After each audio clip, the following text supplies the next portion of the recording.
Olá a todos, meu nome é Luiz, sou professor de Física e dando continuidade às aulas da disciplina de unidades de conteúdo para ensino médio ou fundamental, fenômenos mecânicos e térmicos, entramos na nona aula.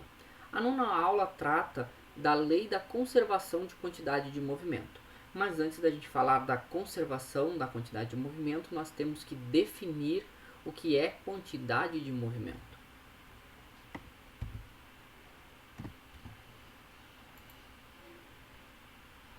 Quantidade de movimento é representado pela letra P e ela é o produto da massa do objeto vezes o vetor velocidade com que esse objeto se encontra.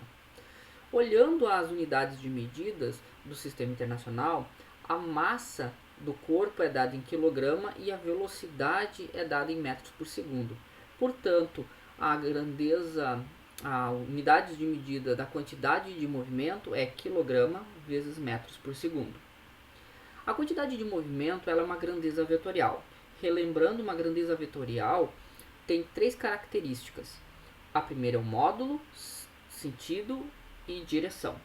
Módulo é o produto da massa vezes o vetor velocidade. O sentido e a direção é dado pelo vetor velocidade. Tomamos, por exemplo, duas esferas que têm a mesma massa, mesmo módulo de velocidade, porém sentidos e direções diferentes. Isso nos diz que a quantidade de movimento são diferentes para cada uma delas, apesar de ter o mesmo módulo de velocidade e mesmas massas. Lembrando que um vetor ele só é igual quando as três características são iguais: módulo, sentido e direção. Então, no caso aqui, para essas duas esferas terem a mesma quantidade de movimento, ambas teriam que ter o mesmo módulo, o mesmo sentido e mesma direção. Dos vetores, né? Enfim. Outro exemplo, agora, a partir disso, não é um outro exemplo, mas a partir disso a gente consegue fazer a definição da lei da conservação da quantidade de movimento. A lei nos diz que, na ausência de forças externas, a quantidade de movimento de um sistema permanece constante. Isso quer dizer o quê? A gente vai tomar um sistema como um sistema isolado, onde nenhuma força externa vai agir sobre esse sistema. Mas internamente podem surgir forças diferentes. Mas se somarmos essas forças que acontecem dentro desse sistema, ainda assim vai dar um valor constante para aquele sistema. Tomamos, por exemplo, o caso que tem no nosso livro, uma esfera, que dentro dessa esfera existe uma bomba. Ela está dentro de um sistema fechado, isso quer dizer que nenhuma força externa vai agir sobre essa esfera. E essa esfera ela tem uma quantidade de movimento própria.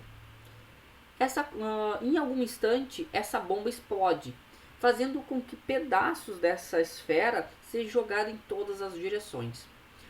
Cada pedaço dessa esfera, logo após a explosão, vai adquirir uma quantidade de movimento.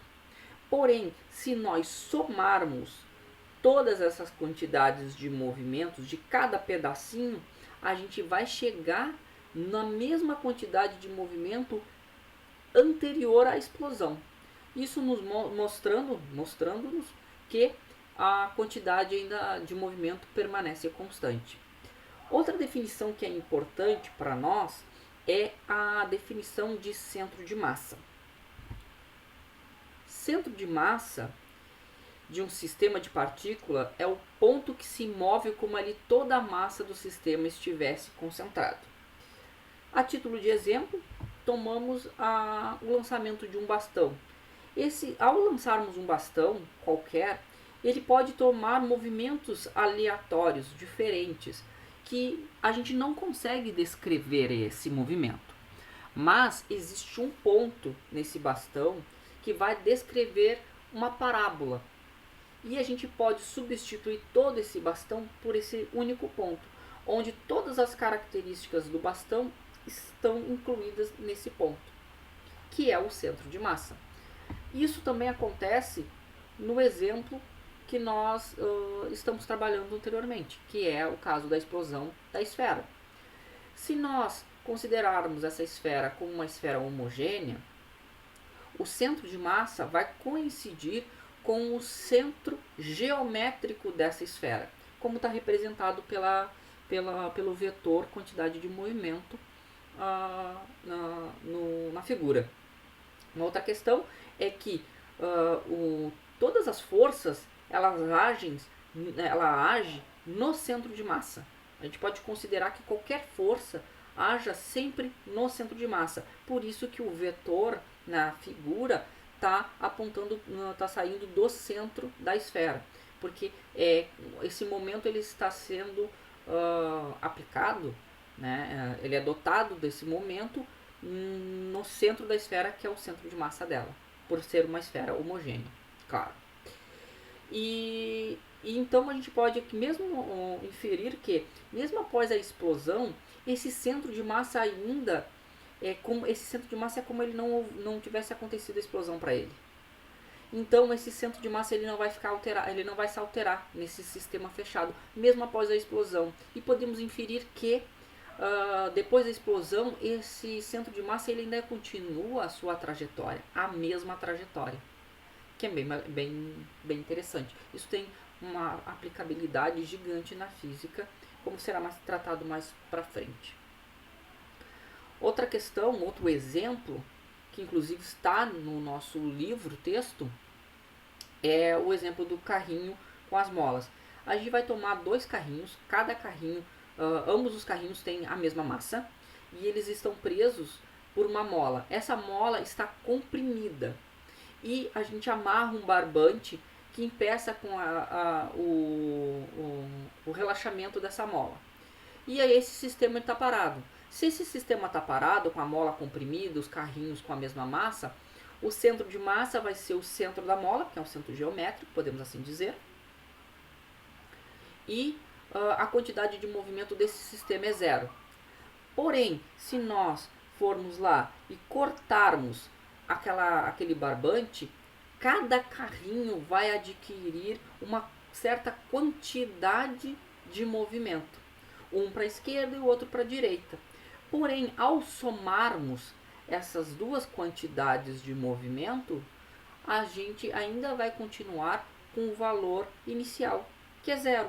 Porque a gente, lembrando que a quantidade de movimento é uma grandeza vetorial. Então, quando nós liberamos a mola, relaxamos essa mola e essa mola dá momento, dá quantidade de movimento para os carrinhos, ela vai dar a mesma quantidade de movimento para o carrinho da esquerda, quanto a mesma quantidade de movimento para o carrinho da direita.